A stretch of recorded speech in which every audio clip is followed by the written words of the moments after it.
KPCC പുനഃസംഘടനയിൽ തർക്കങ്ങൾ പരിഹരിക്കാൻ ദില്ലിയിൽ വീണ്ടും യോഗം. തിരുവനന്തപുരം, കൊല്ലം, പാലക്കാട്, കാസർഗോഡ് DCC അധ്യക്ഷൻ മാറ്റത്തിലാണ് തർക്കം.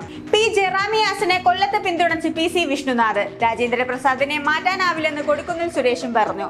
സജീവ രാഷ്ട്രീയത്തിൽ ഇല്ലാത്തവരെ ജില്ലാ അധ്യക്ഷന്മാരായി പരിഗണിക്കില്ലെന്ന് MPമാർ. തട്ടിപ്പ് കേസിൽ ജയിലിൽ ആയവരെ നേതൃത്വം സാധ്യതാ പട്ടികയിൽ ഉൾപ്പെടുത്തിയതായി MPമാർ പറയുന്നു. സണ്ണി ജോസഫും ചെന്നിത്തലയും പ്രത്യേക യോഗം ചേരുന്നു. അതേസമയം MPമാർക്ക് വ്യക്തി താല്പര്യം ഇല്ലെന്നും സണ്ണി ജോസഫ് പറഞ്ഞു. KPCC പ്രസിഡന്റ് സ്ഥാനം ഏറ്റെടുത്ത ശേഷം ആദ്യമായി ശശി തരൂരുമായി സണ്ണി ജോസഫ് കൂടിക്കാഴ്ച നടത്തിയത് ഇന്നലെയായിരുന്നു. ശശി തരൂരുമായി നടത്തിയ കൂടിക്കാഴ്ച പോസിറ്റീവായിരുന്നു എന്നാണ് സണ്ണി ജോസഫ് വ്യക്തമാക്കിയത്. പുനഃസംഘടനയ്ക്ക് ശശി തരൂർ എല്ലാ പിന്തുണയും സഹകരണവും വാഗ്ദാനം ചെയ്തിട്ടുണ്ടെന്നും സണ്ണി ജോസഫ് കൂട്ടിച്ചേർത്തിരുന്നു. MK രാഘവൻ, കൊടിക്കുന്നിൽ സുരേഷ് എന്നീ നേതാക്കളുമായും സണ്ണി ജോസഫ് കൂടിക്കാഴ്ച നടത്തി.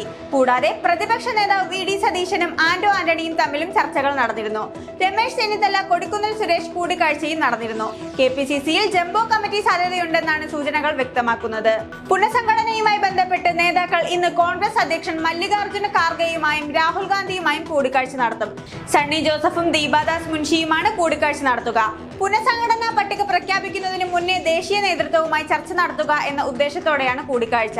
9 DCC അധ്യക്ഷന്മാർക്ക് മാറ്റമുണ്ടാകുമെന്നാണ് കരുതുന്നത്. എന്നാൽ മാറ്റം വരുത്താൻ പോകുന്ന 9 പേരിൽ കണ്ണൂർ, കോഴിക്കോട്, മലപ്പുറം DCC അധ്യക്ഷന്മാരുടെ പേരുണ്ടാകരുത് എന്ന് KPCC മുൻ പ്രസിഡന്റ് K സുധാകരൻ ആവശ്യപ്പെട്ടിട്ടുണ്ട്.